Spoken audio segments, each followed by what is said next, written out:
Bonsoir à toutes et à tous. Donc, j'ai fait une vidéo hier, la première d'une série qui va peut-être durer 15 jours. Je vais voir comment je vais faire ça.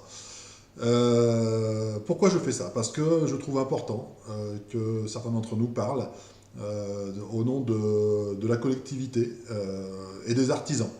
Parce qu'aujourd'hui, ce qui est en train de se passer, et ce qui pourrait se passer surtout, si nous ne gagnons pas les élections aux chambres des métiers, si l'UPA, les artisans, c'est nous, ne gagnait pas les chambres des métiers, ce qui pourrait se passer, bah, tout simplement, ce serait pris en main par les gens du MEDEF, un peu comme ça s'est passé en Isère il y a 5 ans. Depuis 5 ans, c'est les gens du MEDEF, de la CGPME, FFB et consorts, liste ADNA, aujourd'hui fiers d'être artisans.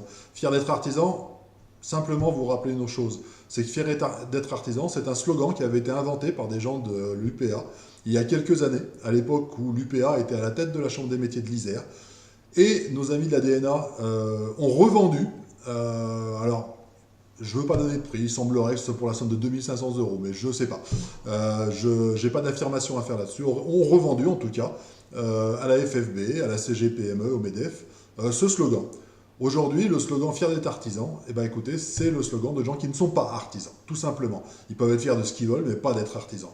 C'est des chefs d'entreprise, soit, c'est des chefs de grosses entreprises, sûrement, mais en aucun cas des entreprises artisanales telles que nous l'entendons. Donc aujourd'hui, il est important d'aller voter pour l'UPA, Union Professionnelle Artisanale, qui est la seule organisation professionnelle qui est capable et qui peut promouvoir l'artisanat, d'accord, et surtout être un représentant de l'artisanat. Voilà. Juste pour voir un petit peu la démagogie de nos adversaires. Aujourd'hui, nos adversaires nous attaquent sur le RSI et de la façon dont nous tenons le RSI. Alors je voudrais juste rappeler une chose quand même, c'est qu'en Isère, dans les Alpes, disons-nous, le RSI des Alpes, eh ben, il est tenu par quelqu'un de la CGPME. Oui.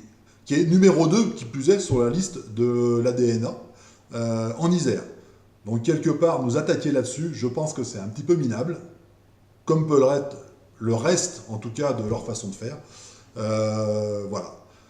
Donc pour aujourd'hui, voilà, c'est tout ce que je vais vous dire. Aujourd'hui, les attaques sur le RSI, c'est du pipeau. Le pipeau, c'est clair, c'est que le RSI, au national, dans les Alpes, bah, c'est la liste d'en face. Donc ils peuvent faire ce qu'ils veulent.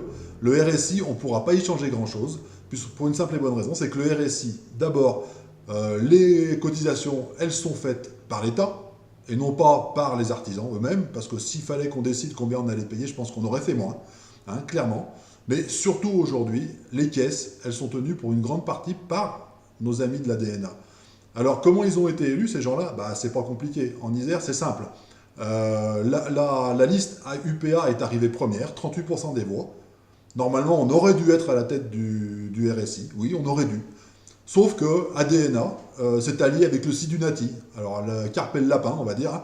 Et voilà. Donc aujourd'hui, pourquoi on en est là? Tout à fait. Eh bien écoutez, je vous remercie pour ce soir. Alors je ne sais pas si je suis très clair dans mes propos, c'est mes premières vidéos, mais en tout cas j'ai besoin de m'exprimer. Je m'exprime beaucoup en écriture. J'essaye de m'exprimer directement en vidéo. Voilà. Merci, bonne soirée, à bientôt, au revoir.